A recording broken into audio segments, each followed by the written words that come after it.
Hello everyone. आज फिर मैं आपके सामने उपस्थित हुआ हूँ एक नई स्टोरी के साथ में।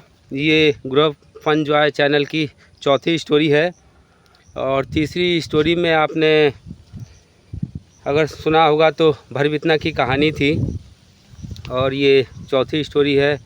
और मैं कहना चाहूँगा कि आप इस चैनल को ज़्यादा से ज़्यादा सब्सक्राइब करें और स्टोरी का आनंद लें। तो इस स्टोरी को मैं चालू करना चाहूँगा। इससे पहले फिर एक बार रिक्वेस्ट करूँगा कि आप प्लीज़ सब्सक्राइब दिस चैनल। तो मैं स्टोरी चालू करता हूँ। देखिए, एक समय की बात है, शंकर जी और पार्वती जी अक्सर घूमने जाया करते थे और वो कभी पहाड़ पे, कभी वन क्षेत्र में, अलग अलग जगहों पे घूमने जाया करते थे। एक बार वो एक गांव की तरफ से घूमने को निकले। तो घूमते घूमते घूमते साथ में बातचीत होती रही उन लोगों की, सब लोगों के बारे में। साथ में पार्वती जी भी थी। तो वो सब बड़े ध्यान से देखते हुए जा रही थी लोगों को कि लोग क्या क्या, कैसे कैसे लोग हैं दुनिया में, और सब रहन सहन देख रही थी। और उनको घूमना अच्छा लगता था, इसलिए वो लोग अक्सर घूमने जाते थे। तो फिर अगले दिन, एक दिन और फिर जब घूमने गए तो उन्होंने कहा चलो आज इधर की तरफ चलते हैं, पहाड़ की तरफ। तो उन्होंने कहा नहीं, जब कल जहाँ गए थे हमको उधर ही जाना है। तो उन्होंने कहा कि नहीं, उधर तो कल ही गए थे। चलो अच्छा, आपकी इच्छा है तो उधर ही चलते हैं। तो पार्वती जी उधर ही से लेके फिर से गई। तो भगवान जी तो समझ नहीं पाए। उन्होंने कहा अच्छा चलो, जब कह रही हैं तो भाई इनकी इच्छा का पालन करना हमारा कर्तव्य है। चलो कहीं घूमना ही है, उधर ही से चलते हैं। फिर घूमने गए। तो फिर पार्वती जी बड़े ध्यान से अपनी बातों को उनसे छोड़ के और फिर इधर उधर बहुत ध्यान से देखते हुए जाने लग गई। तो भगवान जी ने कहा कि भैया क्या बात है, ये तो और जगह जाती थी तो बड़े सब बात करती थी चारों तरफ की और खुश रहती थी,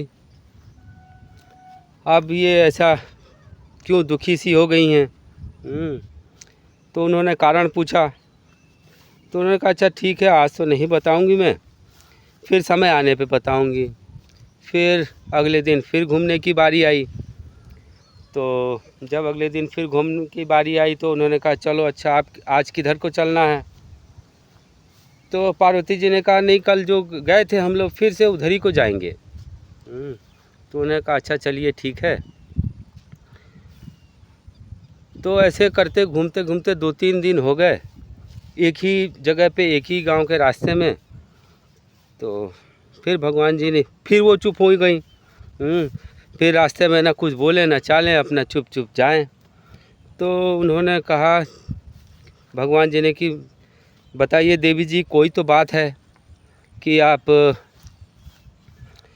जब पहले तो आती थी घूमने तो सारी बातें किया करती थी हैं और खुश रहती थी, और आजकल तो आप सीधे जाती हैं और अपना चुपके से अपना मौन फिर वापस लौट आती हैं।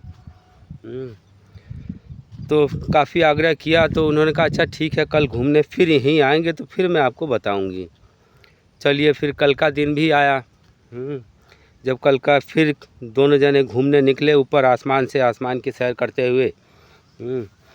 तो पार्वती जी ने कहा कि देखिए प्रभु, मैं रोज़ इस आदमी को देखती हूँ, ये सुबेरे से निकलता है और इस खेत में बड़ी कड़ी मेहनत करता है, आप इसको कुछ धन क्यों नहीं दे देते।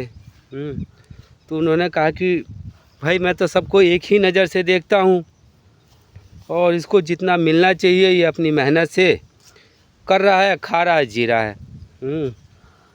तो उन्होंने कहा नहीं, देखिए प्रभु कितनी मेहनत करता है ये खेतों में। बताइए, इसने बनियान पहन रखी है और ठीक से नीचे लुंगी भी नहीं है और ऐसी काम कर रहा है और इसको कितनी धूप लगती होगी। तो उन्होंने कहा कि नहीं, इसको अपने भाग्य का मिल चुका है और ज़्यादा देने पे सही नहीं रहेगा, इसके भाग्य में इससे ज़्यादा है नहीं। तो वो नाराज़ हो गई। नाराज़ हो गई तो फिर भगवान जी चले गए। फिर उन्होंने देखा कि भाई ये तो सही नाराज़ हो गई, ना बोल रही है ना चाल नहीं है। तो उन्होंने कहा अच्छा ठीक है देवी, आप नहीं मानती हो तो चलिए फिर मैं आपके कहने पे जो कहेंगी मैं इसको देने के लिए तैयार हूँ। कोई बात नहीं। फिर अगला दिन आया और फिर दोनों घूमने के लिए निकले। तो उन्होंने कहा बताइए देवी, हैं भाई शक्ति रूपा थी, उनकी आज्ञा का और रिक्वेस्ट का पालन करना उनका कर्तव्य था। तो उन्होंने कहा अच्छा बताइए आप क्या चाहती हैं। तो उन्होंने कहा प्रभु इसको इतना धन इतना सोना दे दीजिए कि ये ज़िंदगी भर अपना ऐशो आराम से इसकी कई पीढ़ियां मतलब खा पी सकें। तो उन्होंने कहा अच्छा ठीक है लो। इतना ये उन्होंने सोने का खूब सिक्के निकाले गठरी में और कहा कि बताइए इतना सोना और ये हीरा मोती इसके लिए काफ़ी रहेगा। तो उन्होंने कहा हाँ हाँ प्रभु, खूब हीरे जवाहरात मोती मालाएं एक घड़े में रख के और नीचे धीरे से उन्होंने किसान के आगे जहाँ वो जुताई कर रहा था वहाँ पे रख दिया। अब घटना देखिए, अब उस किसान के मन में ऐसी पता नहीं क्या धारणा आई कि वो चलते चलते खुदाई करते करते उसके मन में ऐसा आया कि इनको मैं देखता हूँ कि जिसकी आंखें नहीं होती होंगी वो कैसे चलता होगा। और उसने ऐसा सोच के और अपनी आंखें बंद कर दी और बंद करके ऐसे करके हल जोतता हुआ निकल गया। और वो जो भरा हुआ खजाना था वो वहीं मिट्टी में फिर से दफन हो गया। तो अब उन्होंने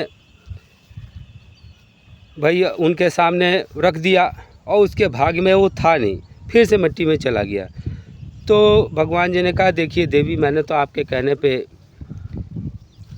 इतना उसको धन दिया लेकिन उसकी किस्मत में आप नहीं मानी। देखिए उसकी किस्मत में था नहीं, अब दोबारा मैं दे नहीं सकता, मुझे अपना धन वापस लेना होगा।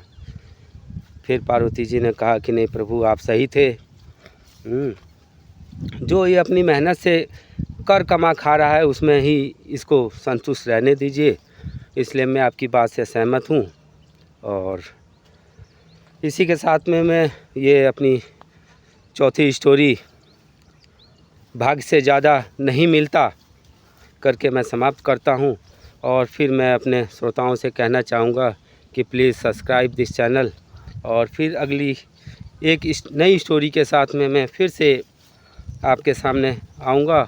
और एक बार फिर जाते जाते रिक्वेस्ट करता हूँ कि please subscribe this grow for Joy channel.